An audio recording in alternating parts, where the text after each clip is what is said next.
Hiya,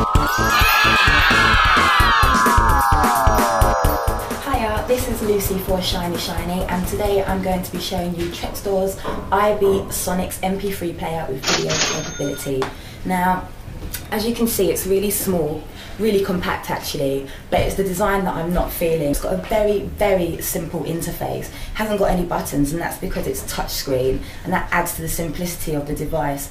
It's really light, 43 grams, it almost looks and feels really cheap. So when you hold it up to something like the Sony Walkman, the two just don't compare. This blatantly is 10 times better looking than this. The purpose of it is threefold. You can listen to music, MP3, WAV and WMA formats. You can also check out your images on here in JPEG and BMP format and watch videos. Now, you can only play videos in AVI format, but you are provided with some software that allows you to convert your video files to AVI, so that's a pretty good feature. It's got touch sensitive buttons. Now, I'm not a fan of touchscreen buttons, mainly because I have long nails, but I do have one very stubby, stunted nail, and I still found it quite hard to navigate through. You need to be really careful. You can't be impatient. There's no room for impatience when using this. Not good for someone like me. I'm very impatient.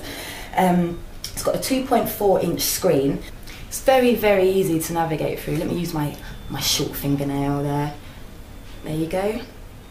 There's not a lot to the menu really. It's very easy, almost self-explanatory really, so not really going to have to refer to the manual much to find out about that. It's got very simple graphics as well, as you probably just saw, again adding to the simplicity of the device. Again, that's why I'm really not feeling this. Music library is created automatically, so once you plug this into your computer using the USB cable provided, it will automatically create a music library and will automatically sort it into genre, artist, albums. That's pretty good, so you don't have to bother doing that yourself. Now, I used Windows Media Player, so if you've got Windows XP and you perhaps don't have Windows Media Player, that's fine. You plug that into your computer, it will recognise the device, and you simply copy files as you would any other file. That's how you do it with the images, the video and the music, so that's pretty good. The one thing I do like about this is that you can delete files directly from the player. Now, you can't do that with a lot of devices, so that's something I really like. I get bored really easily, so I like to delete things as I go along. It's got FM radio, which a lot of devices have been leaving out recently. You can record directly from the radio as well, so I quite like that feature.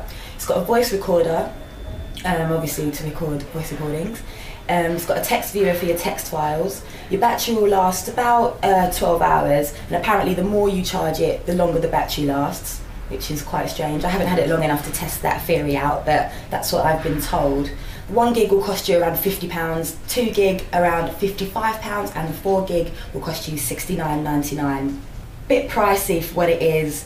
It really does feel and look quite cheap, so I personally wouldn't pay for something like this, and £50 for 1 gig. 1 gig doesn't really get you a lot of anything. So all in all, I'd say really good specs, but they really don't match the shell. That's the Trekstor IB Sonics MP3 player.